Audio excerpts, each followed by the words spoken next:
Our fourth concert of the season in February features four very different but truly ingenious composers: Igor Stravinsky, Felix Mendelssohn Bartholdy, PÄRT, and Wolfgang Amadeus Mozart. What a lineup. Like so many other great pieces of the 20th century, Stravinsky's Pulcinella suite was inspired by the impresario of the Ballet Russe in Paris, Sergei Diaghilev. He was behind the composition of pieces like Daphnis and Chloe, or La Valse by Maurice Ravel, The Three-Cornered Hat by Manuel de Falla, Jeux by Claude Debussy, or The Rite of Spring by Igor Stravinsky. And it was Diaghilev who proposed to Stravinsky to take incomplete manuscripts of music by Giovanni Battista Pergolesi, an early 18th century Italian composer, and to arrange them and to make a ballet with the title Pulcinella. Pulcinella is a character of the Commedia dell'arte, a harlequin-like character who is witty and cunning, a master of disguises. This could have been a pretty simple and straightforward job, but Stravinsky sat down at the piano and started composing on the Pergolesi manuscript themselves, orchestrating them, mixing things up, composing transitions, and adding notes here and there. The result is music where you can hear that it is music by Pergolesi, yes, but you can also hear that something is still really wrong with it. Things that don't belong there. Plenty of wrong notes, accents, wrong instruments, wrong phrasing, dynamics, you name it. Stravinsky later said, "Lesser artists borrow, great artists steal." Felix Mendelssohn's music, very much like Mozart's, always feels like a breeze of fresh air. His first piano concerto is virtuosic and exhilarating.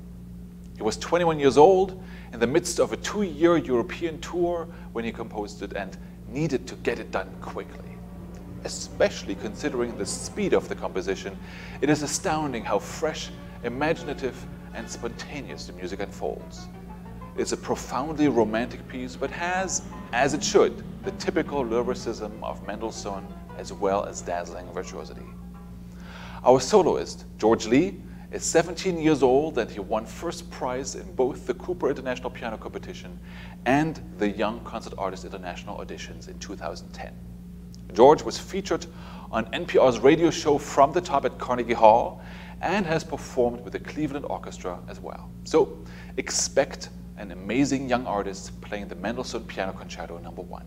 PÄRT is an Estonian composer who has created his very own instantly recognizable and distinctive style. It is something very special to be able to identify PÄRT's music after a few seconds, and you will. His music defies description. There's always a tonal center, and PÄRT's melodies move very often stepwise, either away or back to a bass note, the tonal home. PÄRT's music has a minimalist character, but he also often plays with silence as part of the music, actually the part of music that is very often forgotten. His composition Fratres, or Brethren, written in 1977, is a haunting work for solo violin, strings, percussion, and with very soft melodies in the strings, while the solo violin plays a series of virtuosic variations above it. You'll hear it once, and you will never forget it. And speaking of unforgettable music, Mozart's Jupiter Symphony is a milestone in the symphonic repertoire. He composed his first symphony at age 8. This is his last symphony.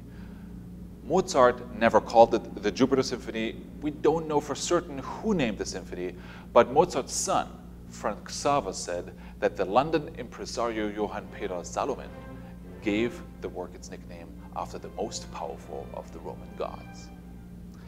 I'm quite sure he named it just to sell it better. It is one of the most incredible achievements of instrumental music up to that point, and ever. What really stands out in this symphony, even by Mozart standards, is the last movement, the finale. It begins innocently enough, but turns into a tour de force of classical counterpoint and makes it a much more substantial movement, paving the way for Beethoven and Brahms. Mozart could not have known that this would be his last symphony, but what a way to go. What a great way to crown his achievements and at the same time to point the way to the future. We have a great season in store for you, and we hope you can join us for some serious fun at the Palace Theater in Stamford, Connecticut. Concerts are on Saturdays at 8 p.m. and Sundays at 3 p.m.